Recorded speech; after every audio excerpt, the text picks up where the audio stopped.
lagunya ya.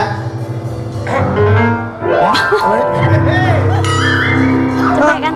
Ngapain salaman sih? Dia tadi thank you. kan dia nge-request dari 6 bulan lalu. Oh iya, bulan lalu ya. Oke. Baru Baik. terrealisasi. Ya, sekarang untuk hari ini judulnya ya. Judul hari ini judulnya adalah Huru hara melanda, Besti pasti selalu Ada.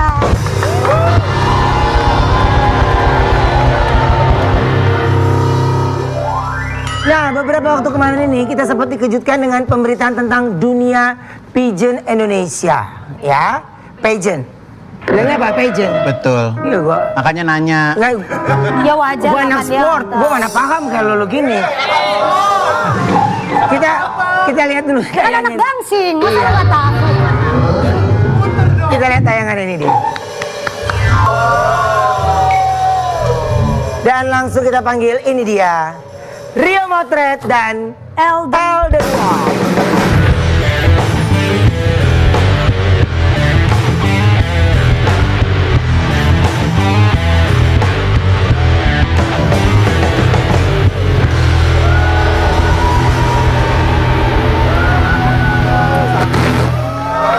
Halo, makasih banyak. Terima kasih. Kok nggak bawa kamera sih kok? Ya, Kan lagi mau ngobrol. Beda masalah ya.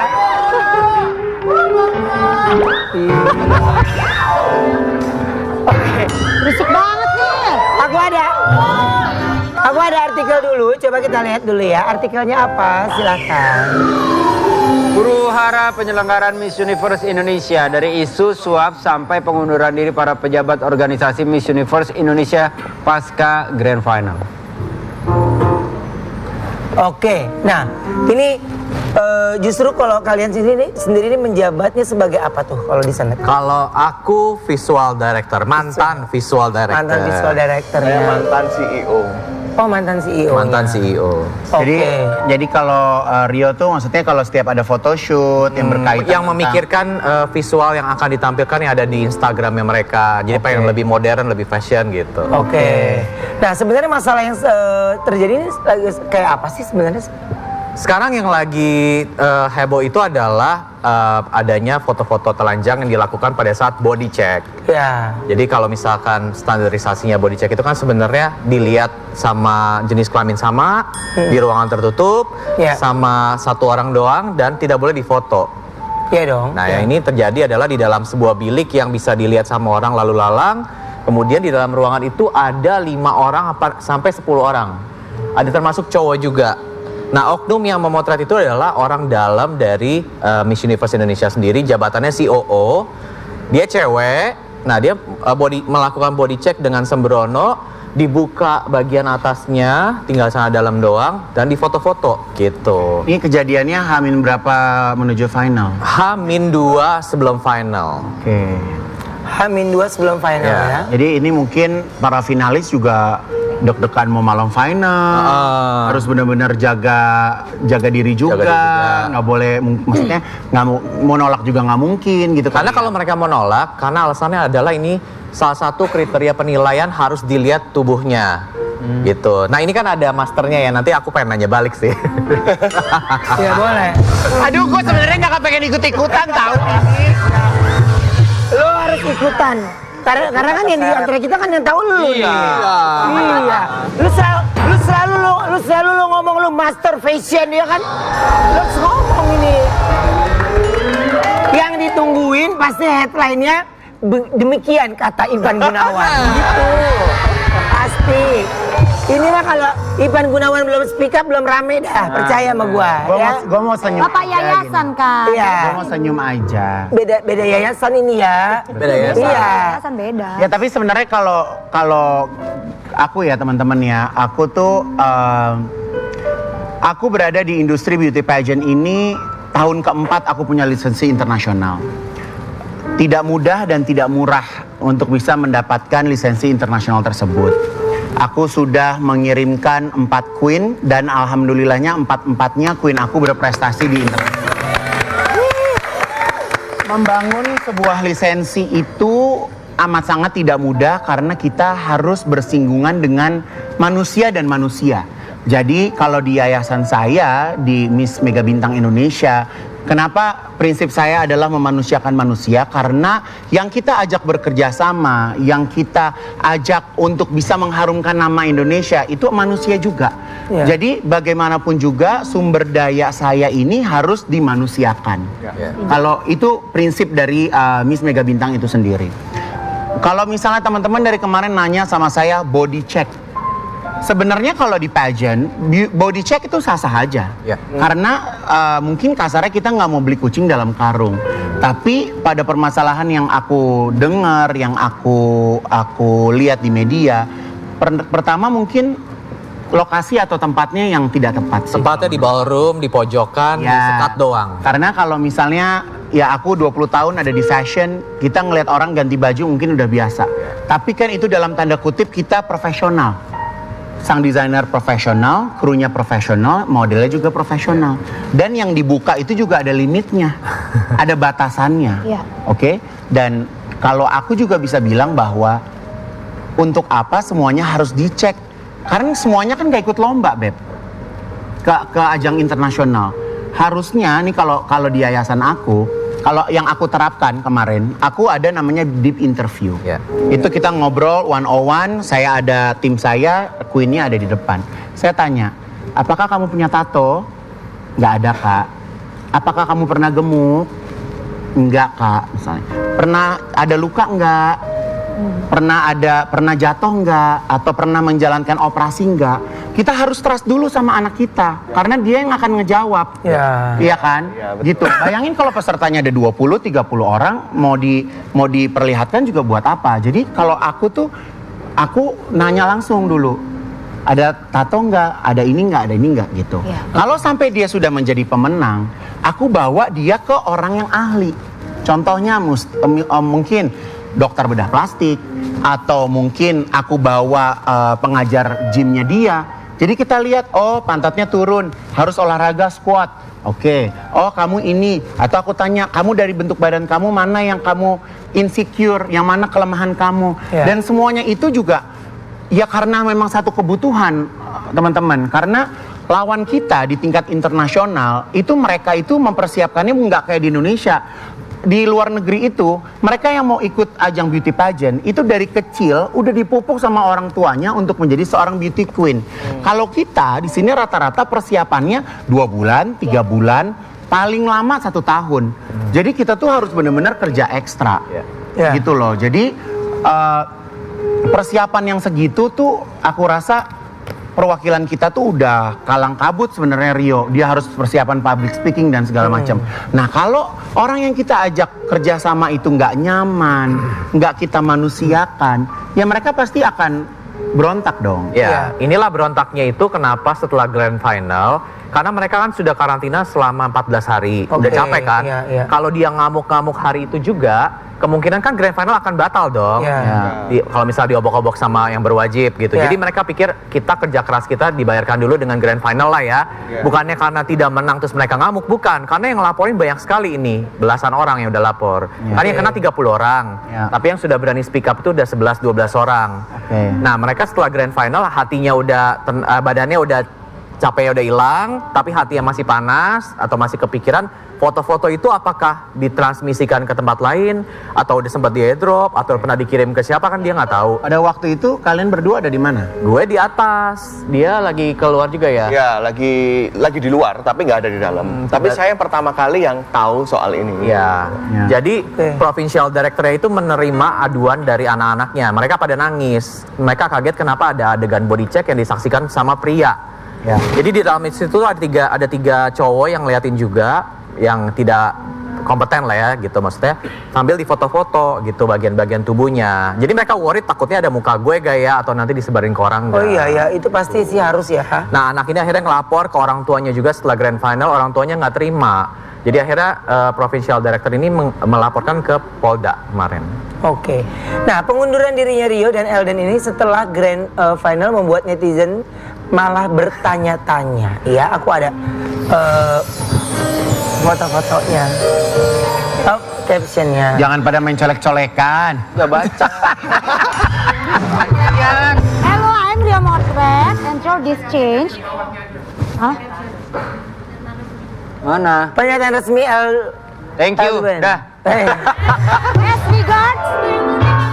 Jadi intinya Hello, kalian apa? berdua mengundurkan diri Iya. setelah pekerjaan kalian selesai. Ya, tapi sebenarnya to be honest, pekerjaan kita itu kalau secara kontrak tuh berakhir di tanggal 30 Juli 2023. Oke. Sementara grand final kita tuh tanggal 3 Agustus 2023. Oke. Dan kejadian tersebut terjadi tanggal 1 Agustus 2023. Begitu. Kita bukan ngundurin diri, Ya. klarifikasi ya. Kita kontraknya udah habis. Habis. Cuma lucu ya, pernah dengar gak CEO dikontrak? Pernah gak? Nggak tahu kalau gue sih kalau di trans di kontrak ya, No, ya. Nih, You guys. yuk guys, saya nama saya di sini ada nggak? Sebagai Jadi- oh iya sih karena saya nggak bekerja kali ya, makanya nggak ditulis. Oke deh Yang kalau lagi gitu rame. cukup tahu aja. Jadi dia CEO tapi dikontrak. Harusnya kan sebenarnya struktur itu CEO itu ada di dalam perusahaan kan, gitu. Dan Dan namanya di situ tadi nggak ada. namanya Namanya juga nggak ada Nama di- saya di kredit terakhir Kredit setelah title televisi selesai itu nggak ada. Nama kita berdua sih lebih tepatnya. Nggak ada. Nggak ada. Ih kita mah semua yang kerjanya ada. Kita ini kerja 8 bulan Ya. membantu membesarkan nama Miss Universe Indonesia di Indonesia. Kalau tanpa kita juga, ya mungkin sekarang udah nggak dianggap lah ya.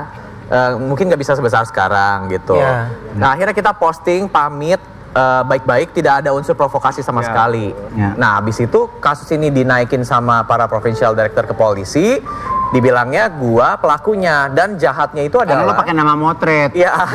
Dan jahatnya dari pihak perusahaan ini sendiri tidak mengklarifikasi. Dia membiarkan berita ini bergulir di masyarakat bahwa gua lah pelaku foto bugil itu. Oke. Nah.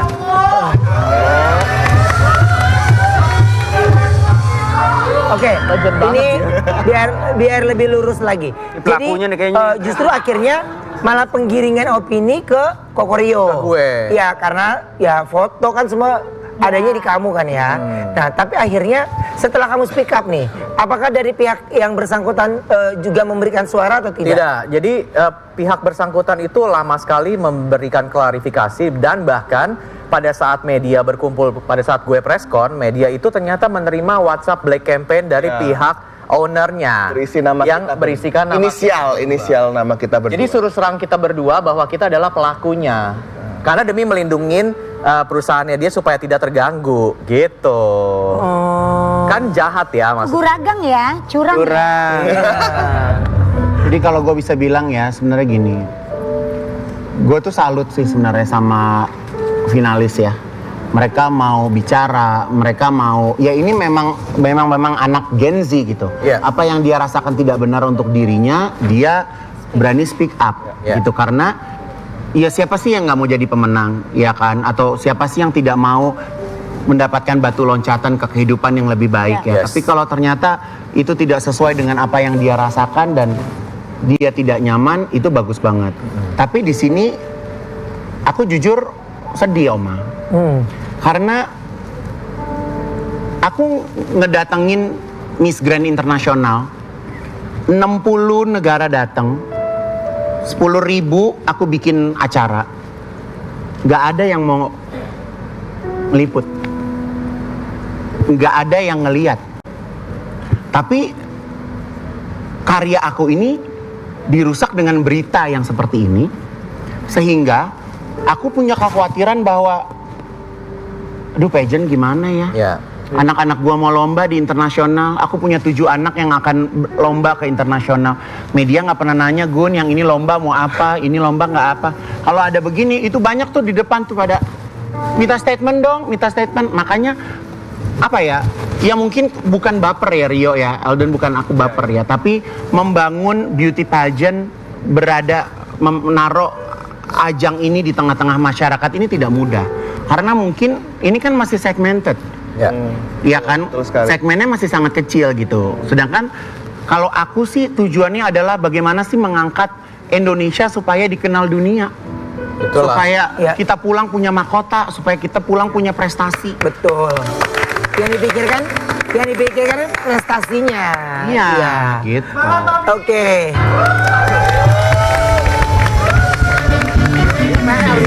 Tapi Tapi dengan Ikut campur ya. speak up seperti ini bagus Rio. Ya, jadi sekarang kasus ini sudah disorot sama dunia. Jadi dari New York Ya, aku lihat Times, juga, dari ya. Australia, Middle East, itu semua udah ngepostingin berita tentang pelecehan seksual ini. Karena kalau di luar negeri ini aja ya, ini kalau aku nggak salah ya, koreksi kalau aku salah ya.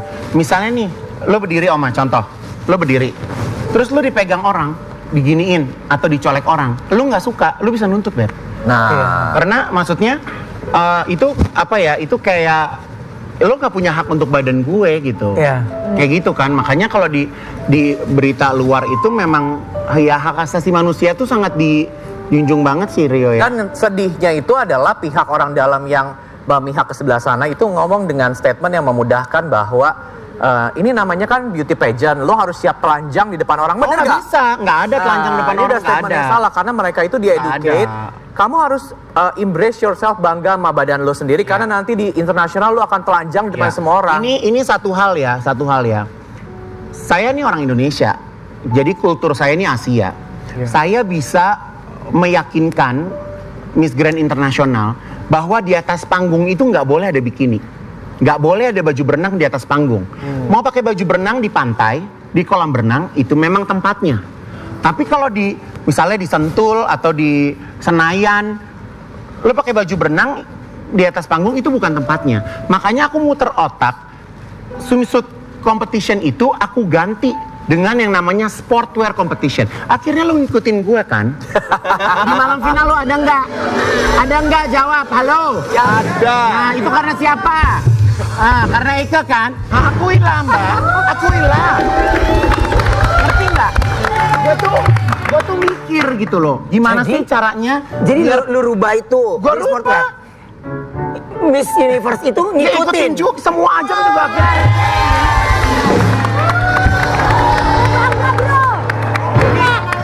Jadi yang balik lagi yang bikin aku sedih, aku bete itu sesuatu yang udah dibangun, udah jadi bisa kelihatan. Jadi kita kayak ngalamin, kita udah nyampe maju nih. Kita jadi kayak mundur Mundur lagi karena jadi dijudge ya. Yes. Dijudge bahwa semua beauty pageant seperti ini. Yes. Oke. Nah, kebetulan kita kedatangan beberapa finalis Miss Universe Indonesia dan salah satu Province Director. Province Director. Province Director. Ya, kita panggil ini dia Rati, Lola, Priscilia, dan Sal.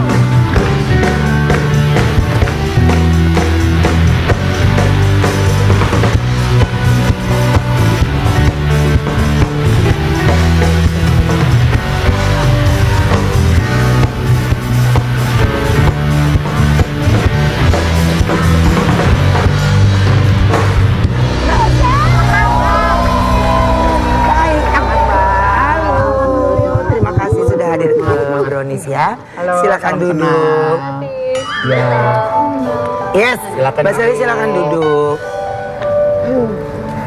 Oke, nah ini yang pasti terima kasih sudah hadir ke Brownies yang hari ini ya. Ini banyak yang tadi kita udah obrolin sama semua teman-teman. Ini lagi rame banget Mbak, ya tentang pemberitaan yang lagi tidak hanya di kalangan PL aja ya, tapi ini semua bahkan sudah disorot sama dunia, ya. Sebelum aku tanya lagi, ini aku ada artikel dulu yang mau aku kasih lihat. Coba kita lihat artikelnya ya. Ini dia. Terbongkar proses body check Miss Universe Indonesia yang diduga tidak sesuai prosedur. Sebelum Mbak Sally jawab gitu ya. Kalau biar manis tahu kalau Mbak Sally ini Province Director dari mana? Provinsi Bali. Provinsi Bali. Jadi sebenarnya Mbak Sally ini juga seorang pengusaha. Iya. Iya kan, seorang pengusaha yang beberapa waktu lalu akhirnya punya ngerasa pengen memajukan Indonesia juga Betul. gitu ya. Iya, kan- Dan diambil lewat Bali gitu ya Betul. pada waktu itu ya. Oke.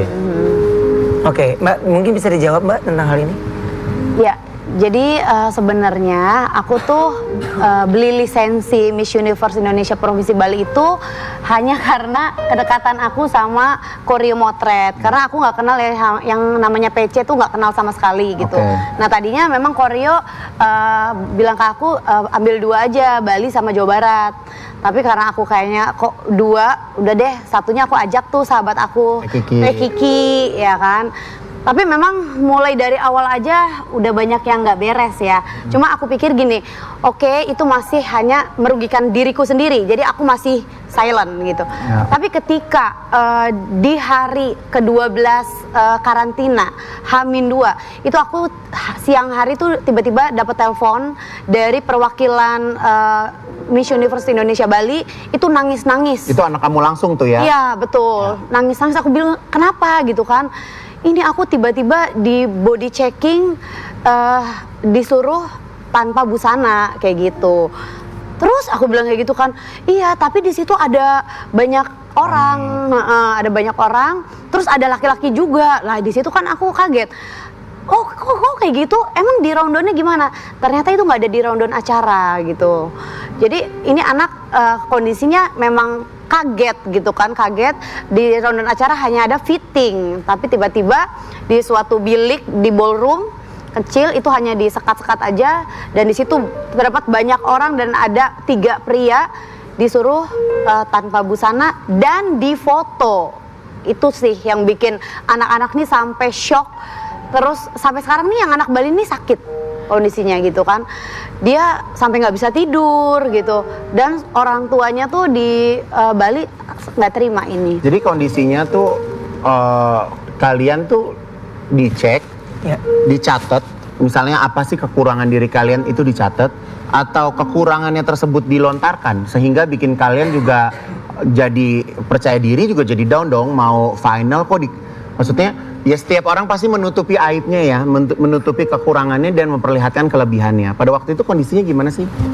Lola ceritain. Jadi saat itu H-2 Grand Final.